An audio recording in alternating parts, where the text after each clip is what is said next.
Okay, so body, mind, spirit.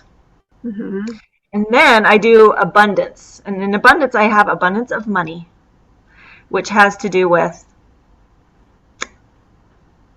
my profession or my job. I also split this into two pieces. I split it into one piece about my relationship with money, because that's super important, and it's kind of separate from what you actually do for a living. So I'll do a section on my relationship with money and how that feels, how I manage it, what I'm doing with it, all of those kinds of things, and then I will have a section on my specific profession. And then I will bring in abundance of love, which has to do with my relationships. And for those, I will typically write, I think it's a great idea if it feels right. All of this, there's nothing like you have to do it this way or not. You're like, I've done it always. I've done it always. So if you want to do just a paragraph about yourself, like your relationship with yourself, that can be kind of a fun exercise, actually.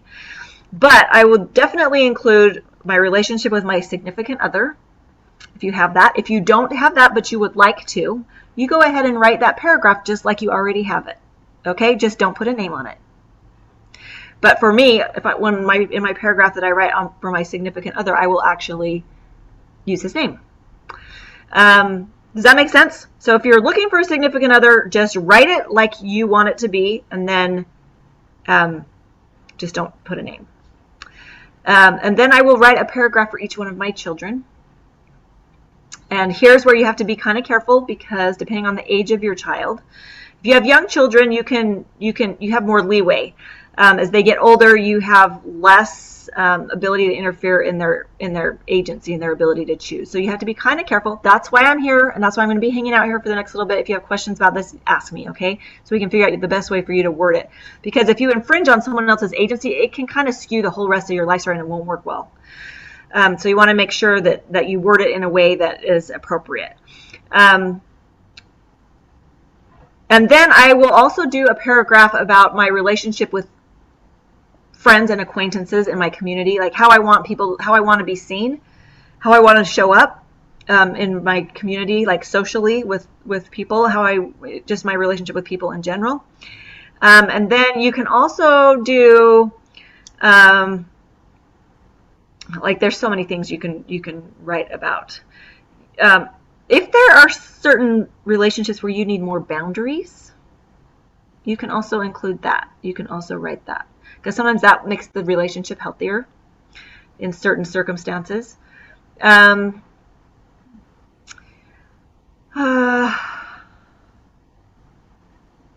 members, like brothers, sisters, parents, that's another good one you can include there in the abundance of love section. So how many is that? Body, mind, spirit, money, love, and then other is number 6. And this is for anything that doesn't fit in any of those other categories. So if there's something that you're dying to go on a trip or a vacation, or you want to do humanitarian work, or you want to you're planning to build a house, or you need a new car maybe this year, like what do you need in this year that doesn't fit in any of those other things? If you've got a big project, like our big goal for this year is to landscape our yard, then go ahead and make it a section for other, where you can just make extra, you can have more than one other section too. It just gives you a place to put that. I've done other sections on trips to Africa in the past, or India. That was like after I went to Africa the first time, I was like, that was really crazy, not a big deal. Where else would I want to go? And I was like, I've never been to India, so I'm going to write down that I go to India. And I wrote it down in February, and I ended up going in May. So the first trip to Africa took me 10 months, and the second trip to India took me 3. Because the better you get at this, the more you practice it, your brain's going to learn how to do it. And then it'll just start showing up. It's crazy. It's crazy. So I've done other sections for Christmas or holidays, or other icky situations that need a resolution that don't fit in any of those other categories. I'll just write me a section about it. There's really no limit. So when I write it the first time, I put it in those categories because it helps my brain not feel overwhelmed. It helps me put some structure to it. Okay?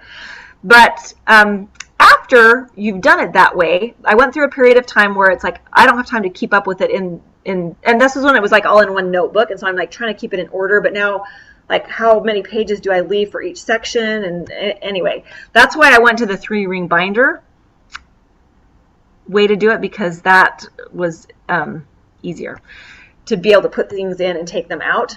But I remember there was a period of time when I was doing my life story where I put one thing on one page. So I might have done like a spiritual thing on this page, and then flip the page, it's a money thing, and then it's a relationship thing, and then I would go back to another money thing. Like there wasn't an order to it, and it doesn't really matter. It still works. It's just a way for you to wrap your brain around it when you write it the first time. Or if you want to keep it in that order, totally cool. That's great too.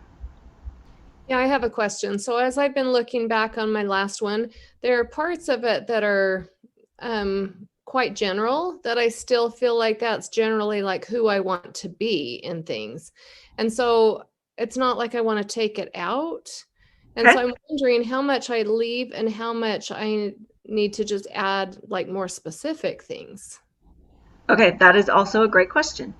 As you can imagine, your life story is a dynamic tool.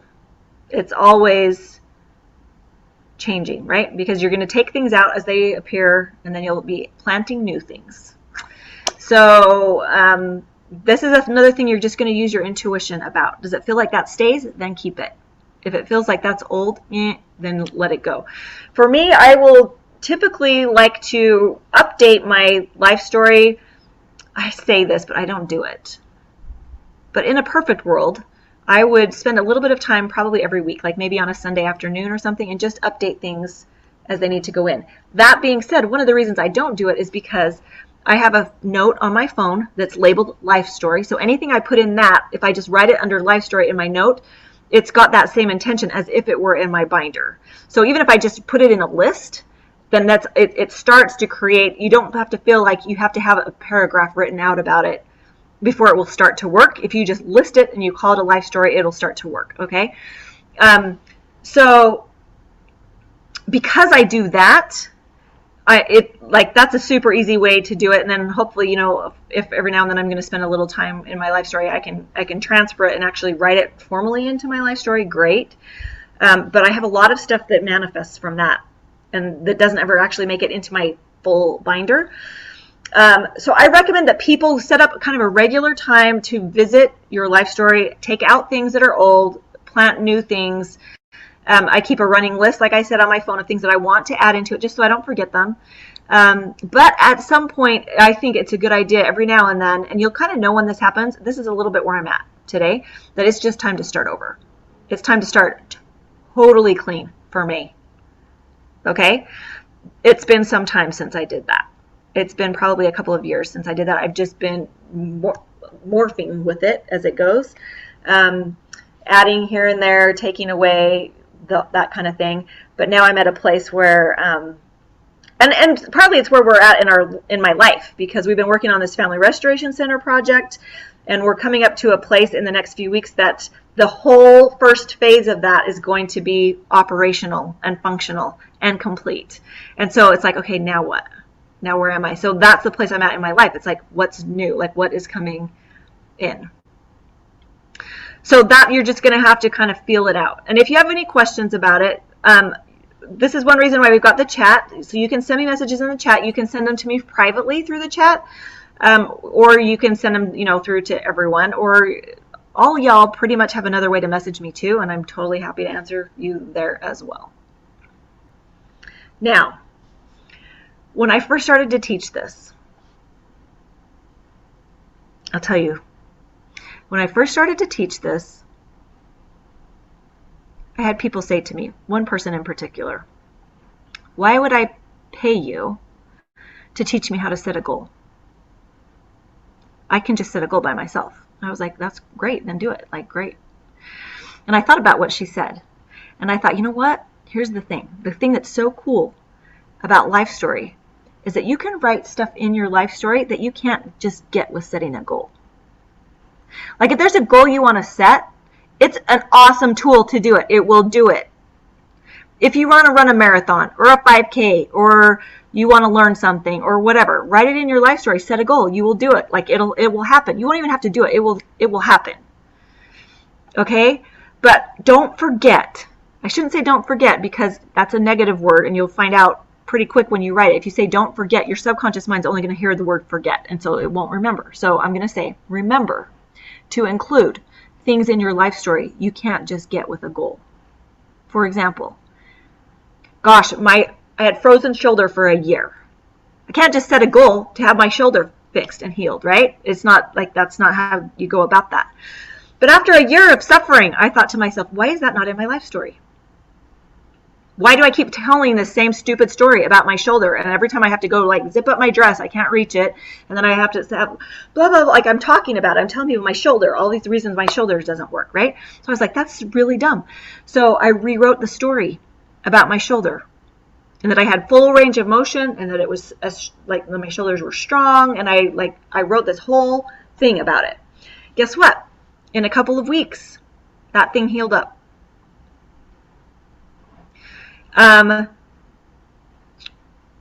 You can't just set a goal to not have headaches.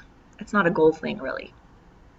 Headaches are actually really funny because when you write your life story, you don't want to use any words that will represent the thing that you don't want. So you have to think of ways to talk about how it feels to not have headaches without using the word headache. Which is another reason I'm here to help you, okay? Or thyroid things, or relationship things. Like there's some things you can't just set a goal, right? Put those in your life story first. Put those in your life story first. I'm just telling you. Okay? Does that make sense?